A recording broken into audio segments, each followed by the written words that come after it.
Hello बच्चों, let's see the question. कह रहा है कि 15 gram of urea is dissolved in 100 ml of water to form an aqueous solution. Molality of the solution will be. तो बेटा molality क्या होती है, हमसे ही पूछा गया। मोललिटी होती है बेटा number of moles of solute. किसके मोल्स बेटा? Number of moles of solute divide by mass of solvent in KG. ये बेटा मेरी मोललिटी होती है, बस यही पूछेगी। तो मुझे क्या चाहिए बेटा? Number of moles of solute चाहिए और मास ऑफ सॉल्वेंट चाहिएगा केजी के अंदर। तो सॉल्यूट क्या बेटा? यहाँ पे यूरिया है, 15 ग्राम यूरिया को लिया गया, डिजोल्व किया गया 100 ml वाटर में। ठीक है, तो यहाँ पे आप एक बात बताइए मुझे कि number of moles of solute कैसे आएंगे बेटा? यूरिया सॉल्यूट है बेटा, ये आते हैं given weight by molecular weight करके। गिवन वेट हमें 15 ग्राम दे रखा है बेटा यूरिया का। मोलिकुलर वेट यूरिया का 60 ग्राम पर मोल होता है, गिवन भी है ना। मोलिकुलर वेट ग्राम पर मोल, है ना।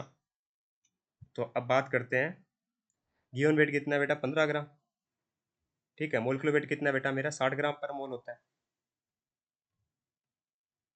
ठीक है, तो कितना आ जाएगा? ये आ जाएगा 1/4 मोल। 1/4 मोल आ जाएगा।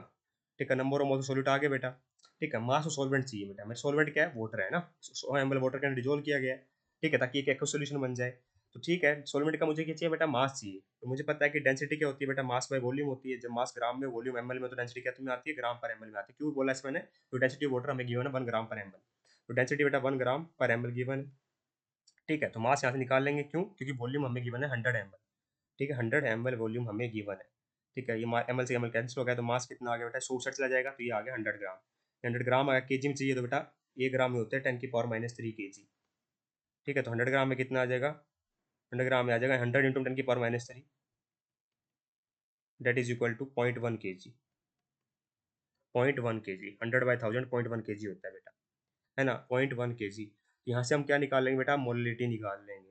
ठीक है, number of moles of solute कितने हैं बेटा? 1/4 आए हैं, तो 1/4 मोल divide by mass of solvent in KG that is 0.1। ठीक है, ये आ जाएगा केजी। तो कितना आ जाएगा बेटा? ये 10 ऊपर चला जाएगा, 4 नीचे आ जाएगा। ठीक है, 10/4 केजी। मतलब 10/4 कितना होता है बेटा? 10/4 होता है मेरा, ये डेसिमल हटाया तो 10 ऊपर चला गया ना, 10 बन गया ऊपर जाके। ठीक है, और कोई दिक्कत नहीं बेटा ना। तो यहाँ पे कितना आ जाएगा? ये आ जाएगा 2.5 केजी, थोड़ी मोल पर केजी आएगा ना, ये गलती कर दी ना हमने। मोल पर केजी, यूनिट थोड़ी गलत लिख सकते हैं हम। ठीक है, मोल पर केजी। ठीक है, ये आ जाएगा 2.5 मोल पर केजी, ये हमसे पूछा गया था। Answer option number B is perfectly correct यार। I hope you understand the answer. Thank you so much.